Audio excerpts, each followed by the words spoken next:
I grew up in Douglas, Arizona. Growing up, my childhood years were fantastic. My father was always there to support us with our education. My mother was a stay-home mom, and so I always had that security, as well as I had some great teachers that I could also go and talk to. So I always felt that I never went to school with any fears, in other words.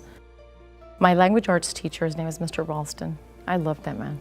He made you feel that the more you tried, the better you became, the harder you worked, the outcome eventually would be good. I had another teacher, Mrs. Lewis, and she always told me, Brenda, you have the knack to work with other students, the ability to be able to get down to their level when they don't understand something.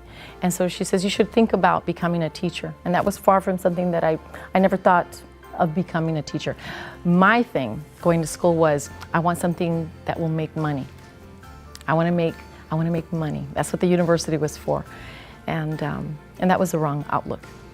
It's after I became a mother and I had my 3 children that I was running an office, an obstetrician's office, and it was very stressful. And my husband said, Brenda, you know, says, you've always had a knack for kids. Why don't you think about going back to school, becoming a teacher?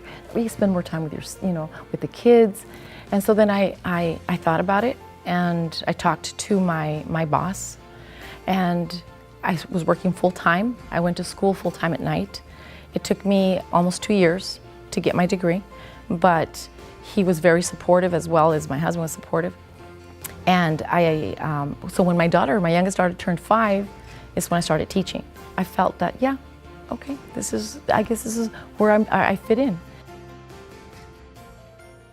You know, Mrs. Cruz started her student teaching at Casa Grande Junior High in 1998, and I was the principal then, and she student taught 8th grade language arts. And then after she was completed with her student teaching, we hired her as a teacher at Casa Grande Junior High to start the 1999 school year. And she's made a wonderful impact on all of the students that she's had over those last 16 years. Our students really look up to Mrs. Cruz because they see somebody who's a professional and carries herself as a professional at all times.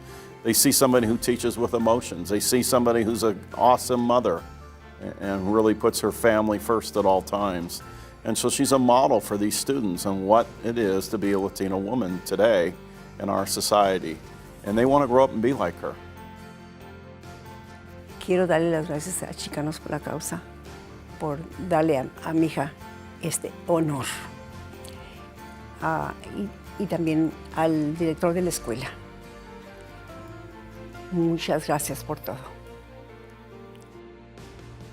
You sometimes come out of here pulling your hair, and you think, it was a rough day. And these students will come up, they'll write you a note, say a thank you, Ms. Cruz. And that just one little thank you, oh my gosh, it tugs, and you think, okay, you know what? It's worth it.